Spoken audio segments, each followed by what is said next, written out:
함께 은혜 받은 말씀은 헌신 시리즈 세 번째 종결편이 되겠습니다. 제목은 최고의 헌신, 최고의 사랑이라는 말씀이 되겠습니다. Best devotion, best love. 최고의 헌신, 최고의 사랑. The greatest devotion, the greatest love. 본문은 마가복음 12장 28절로 31절과 요한복음 15장 13절이 되겠습니다. 마가복음 12장 28절로부터 봉독하겠습니다. 서기관 중 한 사람이 그들이 변론하는 것을 듣고 예수께서 잘 대답하신 줄을 알고 나와 묻되 모든 계명 중에 첫째가 무엇이니까? 예수께서 대답하시되 첫째는 이것이니 이스라엘아 들으라. 주 곧 우리 하나님은 유일한 주시니라. 내 마음을 다하고 목숨을 다하고 뜻을 다하고 힘을 다하여 주 너의 하나님을 사랑하라 하신 것이요. 둘째는 이것이니 내 이웃을 내 자신과 같이 사랑하라 하신 것이라. 이보다 더 큰 계명이 없느니라. 요한복음 15장 13절을 봉독합니다. 사람이 친구를 위하여 자기 목숨을 버리면 이보다 더 큰 사랑이 없나니. 오늘은 헌신 시리즈 마지막 종결편이라고 말씀드린 대로 정리하는 시간이 되겠습니다. 이미 지난번 두 번의 설교를 통해서 헌신에 대해서 여러분들이 어느 정도 개념이 컨셉이 잡혔을 것입니다. 헌신의 중요성과 그리고 그 헌신의 그 축복을 통해서 받는 것이 무엇인가 하는 것도 어느 정도 여러분들이 메모라이즈가 되었을 것입니다.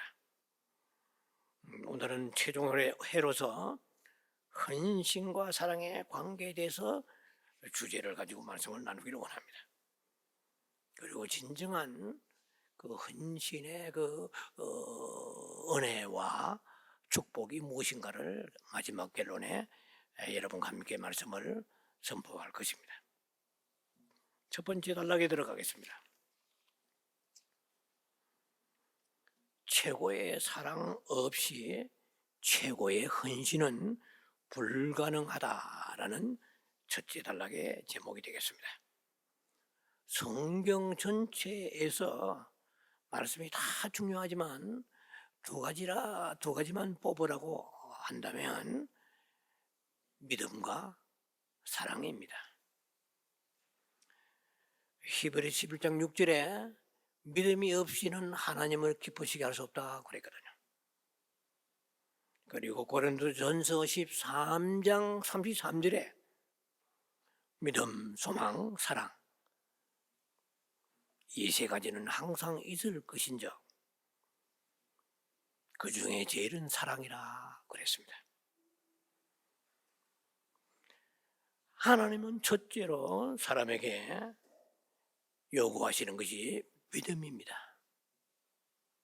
그리고 두 번째로 인간에게 요구하시는 것은 하나님을 사랑하기를 원하십니다. 이 세상에 수많은 종교 지도자들 혹은 교주 혹은 잡신들 가운데서 자신을 사랑하라고 하는 그러한 존재는 없습니다.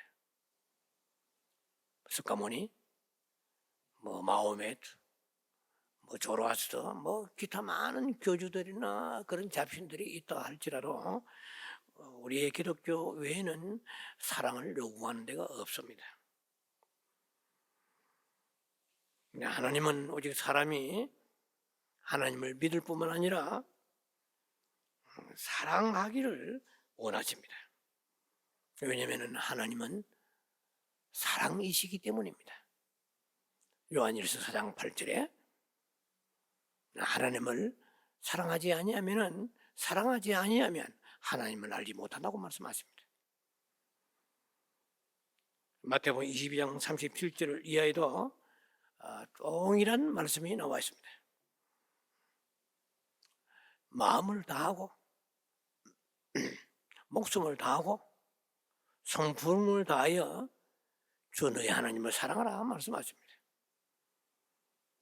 With all your heart, with all your soul, with all your mind, love the Lord, your God. Love the Lord, your God. 너희 하나님을 마음과 목숨과 뜻을 다해서 사랑하라고 말씀하십니다. 이것이 첫째 되는 계명이라고 말씀하십니다. 계명은 여러분 아시는 대로 613가지가 됩니다. 그 중에서 하라고 하는 명령은 248가지입니다. 돈도 내가 하지 마라.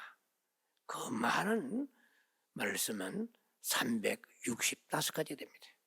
그래서 토탈 성경의 계명이 613가지인데 그 중에 첫째 되는 계명이 뭐냐? 바로 주 너희 하나님을 사랑하는데 그냥 두리뭉실 대강 사랑하라는 게 아닙니다. 최선의 사랑을, 최고의 사랑을 원하십니다. 나를 최고로 사랑하라. Love me the best. 하나님은 우리에게 그 사랑을 보여주셨기 때문에 사랑을 요구하실 자격이 충분히 있으신 분이십니다.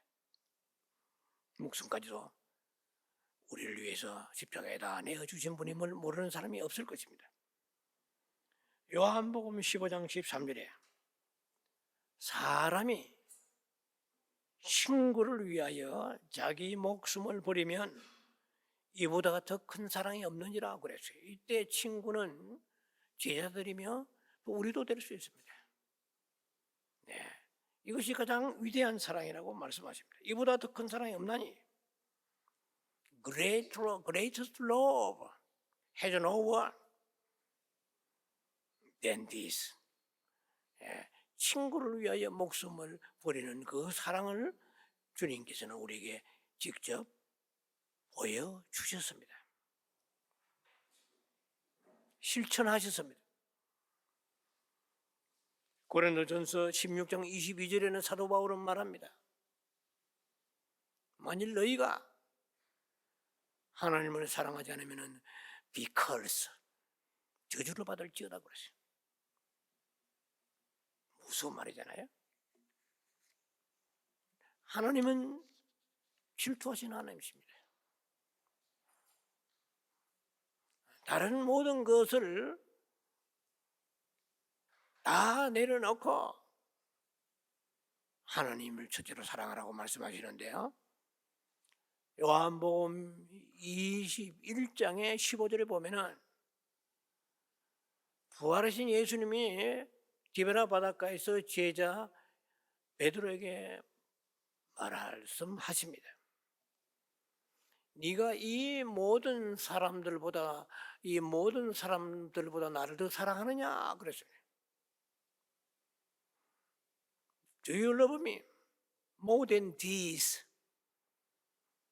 해석이 여러 가지가 있습니다. 네가 네의 동료들, 가족이나 네 동료들에서 사랑하는 그 사랑보다도 나를 더 사랑하느냐? 즉 말하자면은 필레오 사랑 그보다도 나를 더 아가페적 사랑을 나를 위하여 하느냐? 이렇게 물어봤다고 해석한 사람도 있고 주석에 따라 다 다릅니다. 또 혹은 네가 가지고 있는 모든 소유하는 너의 배와 거물이나 너의 가족이나 친구나 어떤 것보다도 오직 나만 사랑하느냐 이렇게 해석할 수도 있습니다. 해석이 여러 종류가 있겠지만 저는 볼 때에 Do you love me more than this 되죠. 이 this TGS 복수로 되어 있어요. 이것들을 그러니까 네가 존재하는 나 외에 모든 것보다도 나를 최고로 사랑하느냐라고 물었다고 저는 해석을 하고 싶습니다. 자, 여러분, 구원이란 무엇입니까? 한마디로 말해서 하나님께로 돌이키는 것을 말합니다. 예수를 구주로 믿고 하나님과 새로운 관계를 맺는 것입니다. 이제 하나님이 우리 아버지가 되시고 창조주가 되시는 것이죠. 그리고 우리는 하나님의 자녀가 되는 것입니다. 이 새로운 관계죠. 이것은 우리가 다른 의미로 말하자면 생명의 관계입니다. 뭐 생명이라면은 창세기 1장에 보면 9가지가 나옵니다. 그 중에 가장 높은 생명은 인간의 생명이고, 그러나 그 인간의 생명도 역시 영원한 생명이 아닙니다. 마지막 10번째 그 생명은 하나님의 생명이죠. 이것을 우리가 헬라어로 조에의 생명이라고 말합니다. ZO이라고 쓰죠. 생명은 크게 3가지가 있습니다. 조에의 생명이 있고, 그리고 비오스의 생명이 있고, 퍼시케의 생명이 있습니다. 우리가 그냥 세상에 우리 건강한 몸을 가지고 이 육체의 살덩어리를 가지고 살아가는 이 생명은 하나의 비오스의 생명입니다. 우리가 흔히 말해서 바이알러지라고 그러죠. 이건 생물학적 생명입니다. 이거는 누구나 가지고 있는 생명이죠. 그리고 거기에 한 가지 더 생명이 얹혀 있으니 그것이 퍼시케의 생명입니다. 이건 헬라어죠, 퍼시케라는. 이것은 뭐 사이컬러지라고, 심리학이라고 이 단어가 퍼시케에서 나온 것인데 혼의 생명이죠. 인간은 누구나 예수를 믿든 안 믿든 신앙이 있든 없든 누구나 다 비호세의 생명과 퍼시케의 생명을 가지고 있습니다. 그러나 예수를 믿는 순간에 하나님의 생명이 우리에게 들어오게 되죠. 참 신비로운 일입니다. 이것이 바로 조회의 생명이죠. 그래서 우리가 예수를 믿게 되는 순간부터 우리는 영원한 생명을 소유하게 되는 것입니다. 그래서 에베소 4장 18절에 보면은 사도 바울은 그렇게 말합니다. 이방인들을 향해서 너희가 하나님의 생명에서 떠나 있도다, 그렇게 말해요. 생명이 없다 이 말이에요. 있긴 있는데 바이알러지, 비오스의 생명은 있다 이 말이에요. 뭐 누구나 사람이, 정신이 없는 사람이 아무도 없잖아요. 그 풀식의 생명은 있다 이 말이에요. 그러나 영혼은 하나님의 생명과는 상관이 없는 멸망의 길로 가는 육체의 생명만 가지고 있다, 이렇게 말합니다. 너희들도 그 이방인처럼 험한 것을, 탐욕을 가지고 꿈꾸지 마라. 그것은 바로 생명이 너에게 떠나는 것과 같다고 말씀하십니다. 그래서 예수를 믿지 않는 사람들은 아무리 그가 똑똑하고 뭐 탁월하다 할지라도 들으면 기분이 안 좋을지 몰라도 요한복음 8장 44절에는 너희의 페어런트, 너희의 데디, 너희 아버지가 마귀라고 그래요. 기분이 참 안 좋죠. 성경 그렇게 말씀하십니다. 그래서 네가 살아가는 인생의 목표가 아주 틀려 먹었다네요. 마귀가 주는 욕심대로 지 마음대로 안 돼요. 하나님의 생명이 없으니까 마귀의 소화에서 마귀가 통치하기 때문에 마귀의 생각대로, 주장대로, 통치대로 살아가는데 그 가장 핵심이 진리가 없고 마귀가 주는 욕심대로 다 자기가 추구하는 욕심대로 그것을 이루려고 살아가는 게, 정치가도 그렇고 기업가도 그렇고 뭐 예술가도 그렇고 어느 누구를 막노나 함이 없이 다 모든 인생은 마귀가 주는 욕심대로 행하다가 마귀가 끌고 가는 영원한 지옥의 불지옥에 들어간다는 것입니다. 뭐 저는 알았겠습니까? 세상에서 아무리 공부 안 해요 석박사가 되고 탁월한 학문이 있어도 이 영의 생명을 알 수가 없습니다. 얼마나 처참하고 비참합니까? 끔찍하죠. 만약에 예수가 없는 삶을 살았다면 이걸 모르고 그냥 살다가 영원한 멸망의 길로 가는 거죠. 그래서 우리가 전도를 해야 되는 거예요. 생명받은 우리가 해야 될 것은 영혼을 살리는 일에 우리의 삶을 투자해야 됩니다. 기도로 하든 직접 가서 복음을 전하든 이 일을 우리는 복음의 빚진 자잖아요. 뻔뻔하잖아요. 엄청난 빚을 지고 사랑의 빚을 지고 있으면서 지만 구원받겠다고 하는 거 이거만큼 에고이스트가 없잖아요. 그래서 선교사들이 존경스러운 거예요. 그래서 복음 전하는 사람이 영원한 별과 같이 빛난다고 주님은 말씀하십니다. 그 발이 아름답다고 말씀하십니다. 그 복음 전하는 입술과 복음 전하는 그 발이 아름답다고 말씀하십니다. 네가 아무리 그 사람을 이렇게 아름답게 치장하더라도 주님은 구린내 나는 거예요.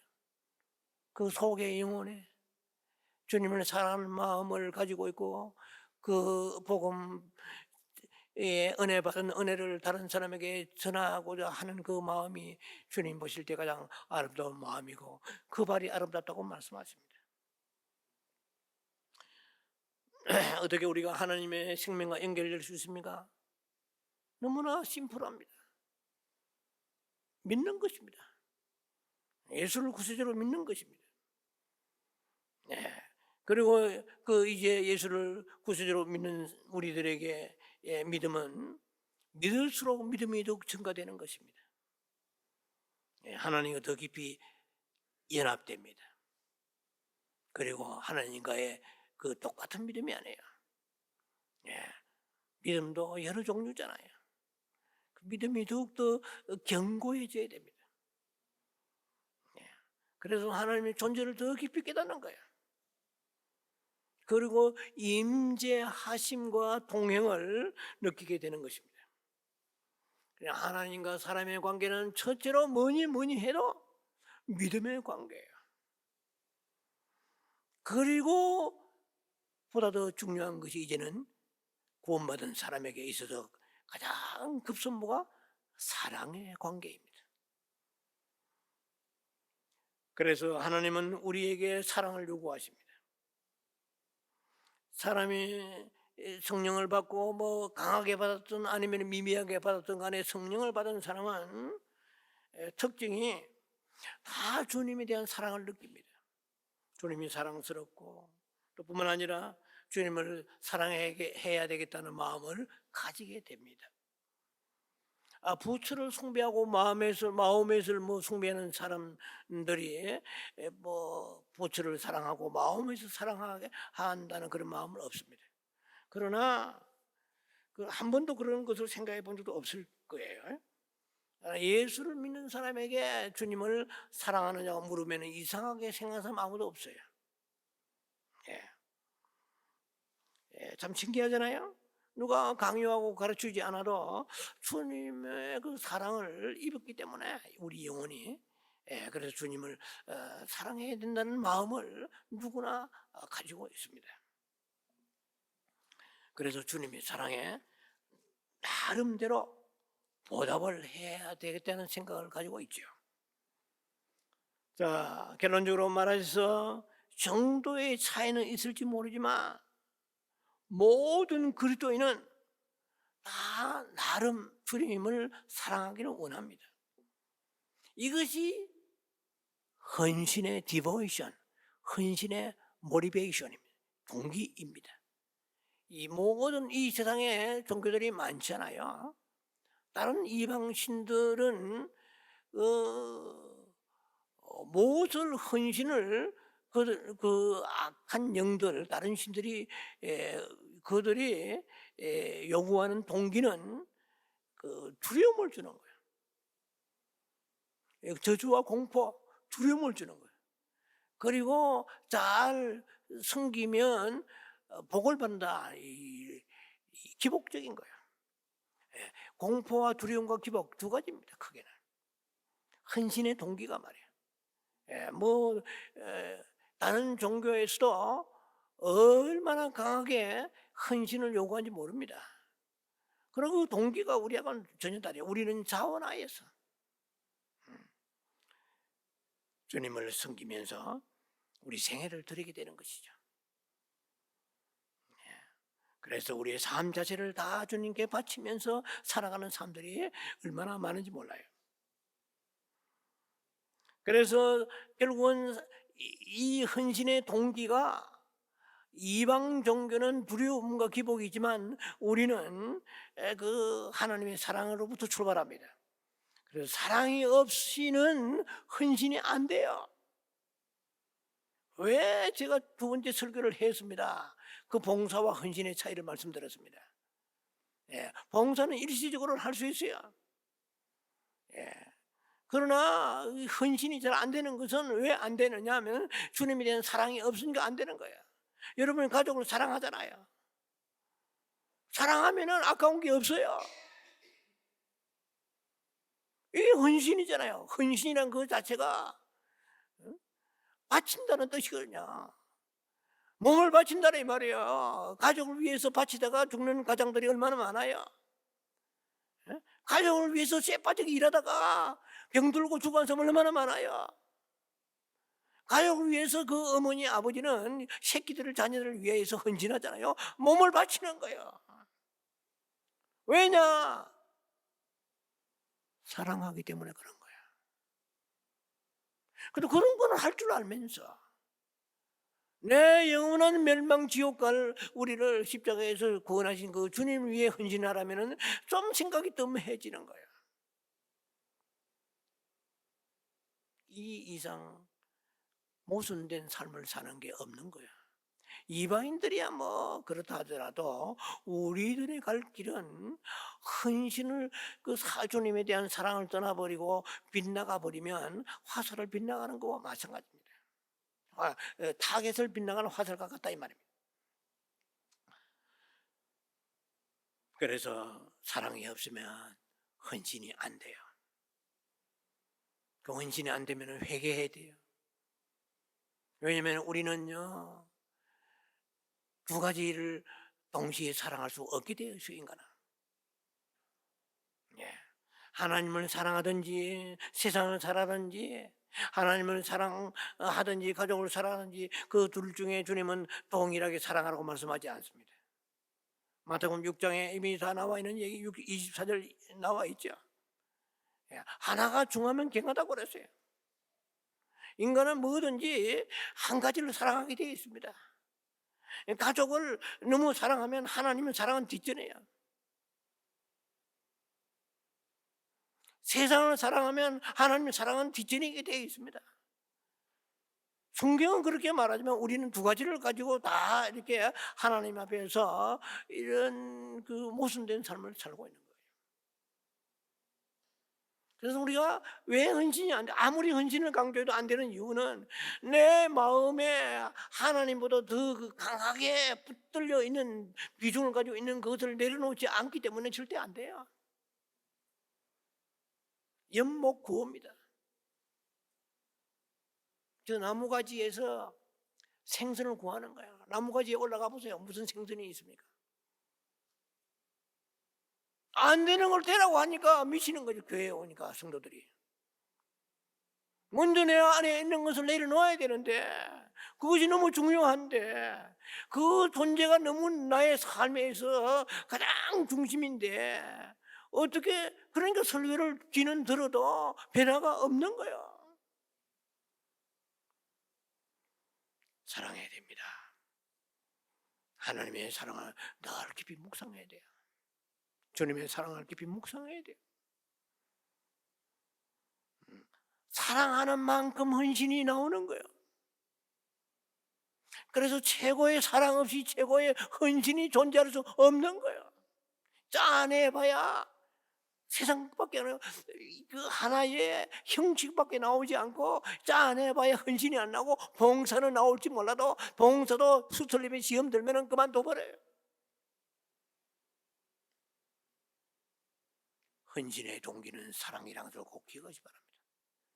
그래서 내가 사랑이었구나. 내가 나를 너무 사랑하고, 내가 하나님보다도 우리 가족을 너무 사랑하고, 하나님보다 내 야망과 욕심을 더 사랑하는구나. 근데 회개도 안 하잖아요. 언제 우리가 하나님 앞에 헌신하겠습니까? 헌신이 먼저가 아니고 사랑이 먼저란 말이에요. 사랑이 없으면 헌신이 안 된다는 것입니다. 두 번째 단락입니다.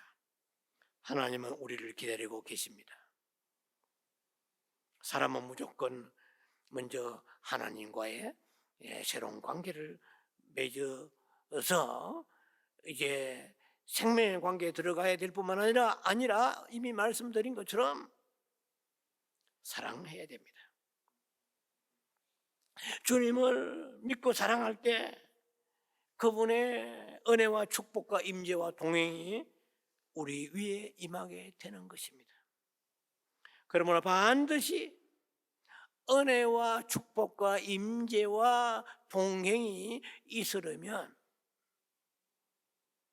필히 사랑하고 헌신해야 됩니다. 우리가 하나님을 기다린다고 말을 하지만 사실은요, 엄격한 의미에서는 하나님이 우리를 기다리고 계십니다. 하나님 우리에게 응답하시고 은혜를 주시고 삶의 능력을 주셔서 우리를 빛 가운데 걸어가게 하시고자 하나님이 우리를 기다리십니다.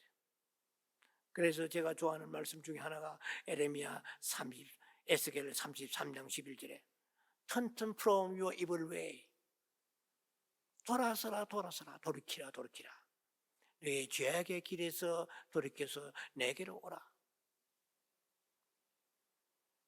주님은 우리를 축복을 주시고 은혜 주시고자 빛 가운데 걸어가게 하시고자 기다리고 계십니다. 돌이키기를 원하고 계십니다. 그런데도 세상에 정신없이 깊이 빠져 있습니다. 비가 억수같이 쏟아지면 뭐합니까? 장독대에 뚜껑을 엎어놓으면 빗물이 한 방울도 들어가지 않는 우리와 같은 거예요. 하나님을 향하여 열어야 될 마음을 하나님 앞에서는 뚜껑을 닫아버리고 귀는 열지. 귀가 열린다고 다 연 겁니까? 마음은 안 열려요. 귀는 동물적인 귀는 있기 때문에 들리지만, 생물학적 귀는 들리지만 그 영의 귀는 닫아버리고 세상을 향해서 마음을 열어놓고 있기 때문에 하나님의 은총이 우리에게 임하지를 않는 것입니다. 그래서 우리는 종교인으로 살아가고 있는 거예요. 참 행복을 느끼지 못하고 살아가고 있습니다. 그래서 오늘도 수건이 벗겨지지 아니하고 욕망의 수건, 율법의 수건, 종교의 수건에 가려져서 오늘도 우리는 흑암 가운데 걸어가고 있기 때문에 두려움에 가득한 삶을 삽니다. 어느 날 병이 들어서 암이 와서 내가 죽으면 이 세상의 모든 끝나는데 하는 두려움과 공포 속에 살아가는 것입니다. 그러나 어둠이 우리를 포진하고 있기 때문에 그런 것입니다. 빛은 영원한 생명이기 때문에 두려워하지 않는 거예요. 오늘 죽는다 할지라도 주님의 품에 간다는 하늘의 소망이 우리의 마음을 온통 지배하게 되는 것입니다. 두려움이 떠나가는 것입니다. Don't be afraid. 두려워하지 말라. 네가 내한테 오는 걸 왜 그리 두려워하느냐 말이에요. 세상에서 한 숟가락 더 들고 한 순간 더 살려고 몸부림치는 이유는 빛이 없기 때문에 그런 것입니다. 빛이 임하면 내려놓는 것입니다. 인생은 단순한 거예요. 복잡한 것 같지만 단순해요. 죽음과 삶밖에 없어요. 그런데 우리가 그 수건이 내 삶을 계속 내 눈을 가려 있으면 어둠이 나에게 헛된 욕망에 붙잡혀서 그것을 놓치면 나에게 절망과 두려움밖에 오지 않기 때문에 벌벌 떨게 되는 것이죠. 마지막 세 번째 단락입니다. 최고의 헌신은 최고의 은혜와 축복이 우리에게 임한다는 것입니다. 우리에게 헌신하는데 어려움이 많아요. 왜냐하면 사람의 마음이 이 세상 끝으로 한번 향하면 성경에 어디 봐도 데마가 이제 데살로니가 갔다가 바울에게 회개하고 돌아왔다는 말은 없어요. 한 번 내려가면, 그 요나가 뱀이 차고 내려가서 한 번 내려가면 풍랑밖에 없어요. 서울 물고기 뱃속에 들어가는 길밖에 없어요. 우리가 신앙이 한번 침체되면 뭐 금방 기분대로 회복될 것 같지요? 마음대로 되지 않습니다. 은혜가 임해야 되는 거예요. 그래서 한번 침체되면 5년, 10년은 그냥 계속 굳어버립니다. 절대로 이게 주님 앞에 돌이키기가 쉽지 않아요. 자, 그래서 우리가 하나님의 은총이 우리에게 임해야 됩니다. 최근에 제가 좋아하는 말씀 중에 하나가 출애굽기 33장 13절입니다. 주의 목전에 내가 은총을 있게 하소서. May I find favor in your God, in your sight. 주의 은총 앞에 blessed be thy sight, THY, thy sight. 하나님의 목전에 은총을 있게 해서 모세가 그렇게 기도했습니다. 저렇게 33장 16절에 보면은 주의 목전에 은총을 입은 줄을 무엇으로 알리까? 여러분 지금 무슨 은총을 입고 있습니까? 이 세상에 은총보다 귀한 게 없어요. 내가 주의 목전에서 지금 잘 먹고 잘 살고 별일 없이 그거 사는 것이 은총입니까? 모세는 그렇게 말했습니다. 내가 주의 목전에서 은총을 입은 줄을 알게 하소서. 무엇으로 알리까? 주께서 나와 함께 행하심으로 with God. 주님이 나와 함께 걸어가시는 것입니다. 주님이 나와 함께 하심으로 나와 주의 백성이 천하 만민 중에 구별하심이 아니니까 그렇습니다. 그래 두 가지입니다. 나는 하나님 나와 동행하시는 것입니다. 하나는 나는 구별된 백성입니다. 특별히 선택받은 사람입니다. 이 두 가지를 얘기를 하나님 앞에 부르짖으니까 출애굽기 33장 17절에 주님이 대답하십니다. 여호와께서 모세에게 이르시되 내가 말하는 이 일도 내가 하리니. 그러지. 무슨 말입니까? 네가 나와 동행을 원하는 그것도 내가 하리니 그랬습니다. 내 목전에 은총을 입었고 네가 내 목전에 은총을 입었다는 것입니다. 내가 이름으로 너를 알미니라 그랬어요. 내가 너를 안다는 거야. 여러분은 뭘 제일 은총이라고 생각합니까? 저는 이렇게 생각합니다. 성경대로 주님께서 내 마음에 소망하시고, 주님께서 내 고통하시고, 주님께서 내 슬픔하시고, 주님께서 내 절망하시고, 주님께서 내 소망하시고, 주님께서 내 진실하시고, 주님께서 내가 가져가시고, 나의 부족한 면 다 주님은 나를 너무 잘 아시는데, 주님이 나를 아시는 이유는 나를 심판하시고 징계하시기 위해서 그런 것이 아니고 나를 도와주시고 나와 동행하시기 위해서 나를 알아주시는 것입니다. 주님이 나를 알아주시는 것. 여러분도 남이 알아주면 기분이 좋잖아요. 여러분이 고통스러운데 위로해주면 기분이 좋잖아요. 위로받잖아요. 알아주니까 하나님이 나를 알아주시는 거예요. 이것이 모세가 추구했던 은총의 핵심입니다. 하나님 나와 동행하소서. 하나님이 나를 아시나이다. 주님이 말씀하시면 내 이름으로도 너를 알미니라 그랬어요. 저는 그렇게 생각합니다. 하나님 내 마음 알아주소서. 내 고통 알아주소서, 내 소망 알아주소서, 내 기도 알아주소서, 내 처지의 형편 알아주소서, 내 갈 길 알아주소서. 그거면 돼요. 사람이 알아주면 뭐 하겠어요? 무슨 힘이 있어요? 그러나 그것도 위로가 되지만, 그러나 전능하신 하나님이 나를 알아주시는 거, 이것이 모세가 헌신된 사람이기 때문에 하나님이 이런 은총을 주셨어요. 네가 내 목전에서 은총을 입었느니라. I know you. 내가 너를 안다는 거예요. 주님이 여러분을 알아주시기 원하십니까? 주님이 여러분 고통 속에, 기쁨 속에, 슬픔 속에, 즐거움 속에 어느 때 어느 순간에도 동행하는 것을 원하십니까? 저는 이렇게 생각합니다. 모세에 임한 그 은총이 내게도 임하게 하소서. 그 모세가 왜 이런 은총을 입었습니까? 하나님의 헌신한 삶을 살았기 때문인 것입니다.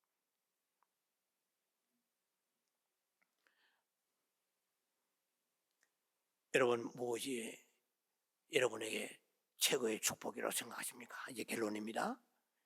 네, 헌신하면 최고의 은총과 최고의 축복이 임한다고 그랬는데, 여러분 지금 무엇이 축복이라고 생각하세요? 아주 단순합니다. 여러분 아파 보세요. 본인 외에는 가족도 그 아픔을 함께 나눌 수가 없는 거예요. 혼자서 아픈 거예요. 인간은 외롭게 살다가 외롭게 고통받다가 병들어 죽어가는 것입니다. 그러나 건강이 중요하죠. 그래서 우리는 아프지 않아야 됩니다. 그러나 그거 마음대로 됩니까? 건강이 중요하고 새끼를 먹어야 되잖아요. 물질과 건강과 그리고 가정의 평화, 자녀, 이것이 행복이라고 생각을 합니다. 맞습니다. 그러나 이것은 이방인도 가지고 있는 그런 행복의 개념입니다. 우리가 그러면 무엇이 그 축복이고 행복이냐? 이건 이런 그 육신적인 눈에 보이는 그 가시적인 것이 과연 우리에게 축복인가? 믿는 우리들 한번 생각해 보자고요. 여러분 축복이 무엇이라고 생각합니까? 기본적인 것은 건강, 자녀, 재정 기본적인 거지만 이것이 축복의 전부입니까? 성경 로마서를 보면서 마지막 결론을 제가 내리겠습니다. 우리의 좀 영원한 축복이 무엇인가를 가치관을 가지고 흔들리지 아니고 견고한 믿음을 가지고 살았으면 좋겠어요. 로마 12장 1절에 이미 지난주에 제 설교도 소개했습니다. 너희 몸을 하나님이 기뻐하시는 산제물을 드리라. 너희 몸이라는 것은 우리의 바디 육체에 썩어질 육체가 아니고 우리의 삶 전체를 말합니다. 산제물을 드리라, 이 말은 헌신하라 이 말이에요. 이는 너희가 드릴 영적 예배니라 그랬습니다. proper service, proper worship, 합당한 예배니라. 이것이 영적인 진정한 예배다 이 말이죠. 로마 12장 2절에 너희는 이 세대를 본받지 말고, 이 세대에 여러분 모든 이 세대의 그 경랑같이 흘러가는 세대의 그 흐름을 가지 않기가 쉽지 않아요. 이 세대 세상의 풍속과 유행과 가치관, 신학적인 여러 가지만 흐름도 그렇고, 이 세상에 있는 모든 유행과 우리를 그 육신의 것을 기쁘게 하려고 하는 이 세상의 모든 부패한 그런 이 세상의 세속적인 삶을 본받지 않는 게 목회자라고 해서 쉽겠습니까? 우리는 다 물들어 있어요. 그러나 하나님 앞에 이게 헌신하고 내 삶을 드릴 때에 하나님이 이 세대에서 나를 지켜주시는 거예요. 이 세대를 본받지 않게 하시는 것입니다. 그리고 마음을 새롭게 하는 거, 이거보다 더 중요한 게 있어요? 마음이 날 아침마다 새로워져요. 날마다 마음이 새로워져요. 마음이 새로워지고 변화를 받는다고 그랬어요. 어떻게 하면 헌신하면 내 몸을 하는 산재물을 드리면, 고린도후서 3장 18절 중요한 말씀이 있습니다. 그와 같은 형상으로 화하여 있습니다. 그리스도와 같은 형상으로. 이 세상에서 가장 위대한 변화는 그리스도 형상으로 변화되는 것입니다. 영광에서 영광에 이른다고 그랬습니다. 영광에서 영광에 이르는 이 변화, 성화되는 변화, 이것이 ever increasing glory, ever increasing glory. 그 영광이 증가되는 거야. 어떨 때 영광이 증가됩니까? 그리스도 형성으로 변화되는 거예요. 내가 하나님 헌신한 삶을 살면은 주님께서 나를 성화의 삶으로, 영광에 이르는 삶으로 변화시켜 주신다고 이렇게 성경은 로마 12장 2절에 말씀하십니다. 그래서 하나님이 선하시고 온전하시고 기뻐한 뜻이 무엇인지 분별하기 때문에 영원한 하나님의 뜻과 세상에 있는 가치관과 세상의 유행과 세상의 인기 이런 걸 조금도 타협하지 아니하고 변하지 않는 영원한 하나님의 그 뜻을 분별하면서 그 뜻을 지키면서 목숨 걸고 주님 앞에 나아가는 이 축복이 가장 위대한 축복인 것입니다. 헌신하는 삶에게 이런 축복을 주신다고 약속하십니다. 주님을 최고로 사랑하시고 최고의 헌신의 축복을 받는 여러분 되기를 주의 이름으로 축원합니다. 기도합니다. 자비하신 아버지, 은혜를 감사합니다. 최고의 사랑 없이 최고의 헌신이 없습니다. 최고의 사랑으로 최고의 헌신을 함으로 인하여 주님으로 받는 은총과 축복을 있게 해 주옵소서. 예수님 이름으로 감사 축복 기도합니다. 아멘.